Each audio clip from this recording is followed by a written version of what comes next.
શું બનાવ્યું મમ્મી? ભાત વધ્યા હતા વાટકી ભર્યા. હા. એમાંથી કુરકુરિયા બનાવ્યા. વધેલા ભાતમાંથી કુરકુરિયા બનાવ્યા એમ? હા. હા, કેવી રીતે બનાવ્યા? ટાઈમ શીખવાડે તને એનું જો આજે બપોરે એના ભાત બનાવ્યા હતા ને તે આટલા વાટકી ભર્યા વધ્યા. બરાબર. તેમાંથી હું અલગ જ વસ્તુ બનાવી દઉં. ભાતમાંથી હા, ભાતમાંથી શું ખાવાનું વેસ્ટ તો ના જાય કે? પણ આપણે ઠંડા ભાત ખાતા નહીં, પણ વધારે હતા એટલે ફેંકીએ ના દેવાય, બરાબર. એટલે રહેવા દીધા હતા. એટલે હવે 2 ચમચી અને ચોખાનો લોટ અને 2 ચમચી ચણાનો લોટ અને સ્વાદ અનુસાર મીઠું. ભાતમાં તો નખેલું હોય એટલે માપનું નાખવાનું. અને હવે 1 ચમચી મરચું અને 1 ચમચી પેરી પેરી મસાલો. થોડું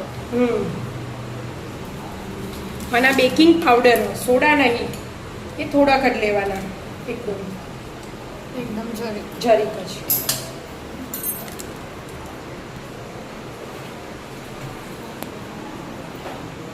બધાને પીસી લેવાનું. હા, હવે થોડું પાણી લેવાનું. હજી વાટકી લીધી 2 ચમચી જેટલી, એટલું પાણી લીધું હો. પછી બીજું જોવે ને તો એડ કરીએ.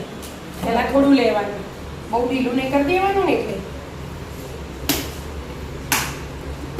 હવે પીસી લેવાનું. પીસી લેવાનું.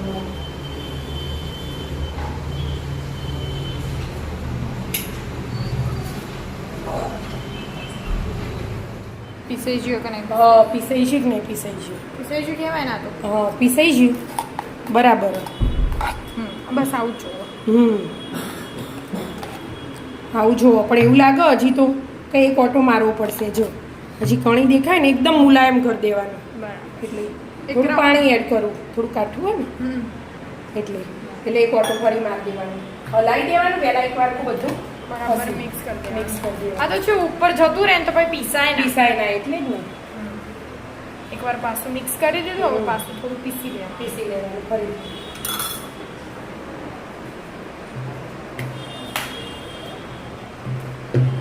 પીસાઈ ગયું કે હવે તો પીસાઈ ગયું. મસ્ત મુલાયમ થઈ મસ્ત ગયું. આવું જોવો. આવું જુઓ. આ બરાબર. હવે આ મીઠાની થેલી લઈ લીધી એમ.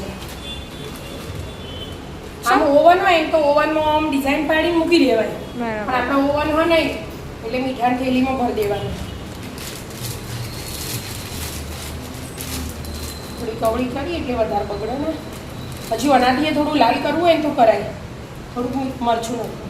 ચાલો ના ના બરાબર. છે બેટા. હજી પીળું કલર દેખાય ને એટલે એકદમ લાલ દેખાય. આપણે તૈયારમાં કેવું આવે, અડધા લાલ પીળા એવા હોય ને, પણ તીખું ના થઈ જાય. ના થઈ જાય. ભાત હતા ને વાટકી ભરી, આવી રીતે બધું ભરી દેવાનું. જેટલું અંદર આવે ને બધું આવી જ જશે આપણે તો થોડુંક જ છે એટલે.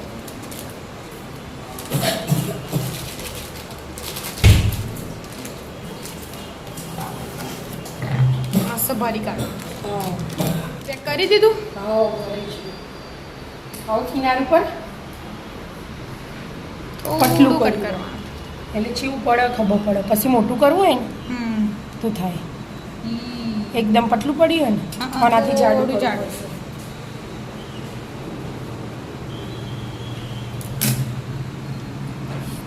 હા બરાબર. હા બરાબર. ડાયરેક્ટ અંદર જ પાડે. તેલ ગરમ થઈ ગયું. શી ખબર, હવે ચેક કરું ને. થઈ ગયું. આવી રીતે કરવાનું. હા, કાતર ચોખા લોટ ને બેટા. ને એ મોટી એટલે ચાલે. આમ આખી લોબી પકડવાની. બસ મમ્મી ભાઈ માય નહીં બધી. માયા તો એવું ના હોય. ના મળે. એ તો જેમ જેમ તળાઈ એમ ભેગી થઈ જાય, પેલી બાદ જગ્યા થઈ જાય. એ અંદર જ મૂકી દે. ફૂટી થઈ જશે.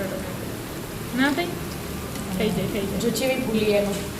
કેટલી મોટી થઈ જાય. થઈ ગઈ મોટી મસ્ત. મસ્ત ક્રિસ્પી ક્રિસ્પી લાગે ધીમા ગેસે મસ્ત ક્રિસ્પી તળવાનું. આવું બનાવી દેવાય હો મમ્મી તાર હા તો એટલે જ ના ફટાફટ. નાસ્તો અને ભાત ફેંકી હા. દેવાના પડ્યું તમારે ભાતમાંથી જ બની જાય અને બાકી તો બધું આપણા ઘરમાં હોય જ હોય. જે અંદર આપણે કોઈ યુઝ વારે કરીએ ના લાગે. હા. 10-15 મિનિટમાં કુરકુરિયા તૈયાર થઈ જાય. મસ્ત ધીમા મસ્ત. ગેસે તળવાના ભાતના એટલે મસ્ત ક્રિસ્પી કુરકુરિયા. થાય એકદમ. જો ભૂલો તો કેવા મસ્ત. ક્રિસ્પી ક્રિસ્પી એકદમ થવા દે અને હા. એટલે ધીમા જ ગેસે છે એમને એમ તળવાનું. તળાવા દો હમ. મસ્ત કુરકુરિયા તળાઈ જાય મમ્મી હા, જો. એકદમ ચોખાના કુરકુરિયા મસ્ત એકદમ પૂછા પૂછા બન્યા છે. આમ કડક ને આમ આમ પોચા પોચા. હા, જાળીદાર. આમ તમે ખો ને તો બડુકા બોલ્યું હા. પેરી પેરી મસ્ત. મસાલો નાખું. એનું આરે ને ફૂલ ગેસમાં તળવા પડે. હા. એકદમ તેલ ગરમ જુઓ. ઠંડુ થઈ જાય ને તો તેલ પીવું. તમે એકદમ ઉકળતું તેલ હોય ને તો તેલ પીવું ના. અને મસ્ત ચોખા. crispy થઈ જાય. ફટફટ મસ્ત crispy થઈ જાય. મસ્ત લાગે જો આ પેરી પેરી મસાલો નાખી દીધો. મસ્ત મજાના વધેલા ભાતના કુરકુરિયા તૈયાર. તૈયાર આવી જાઓ મિત્રો મસ્ત ભાતના કુરકુરિયા ખાવા રાધે રાધે. રાધે રાધે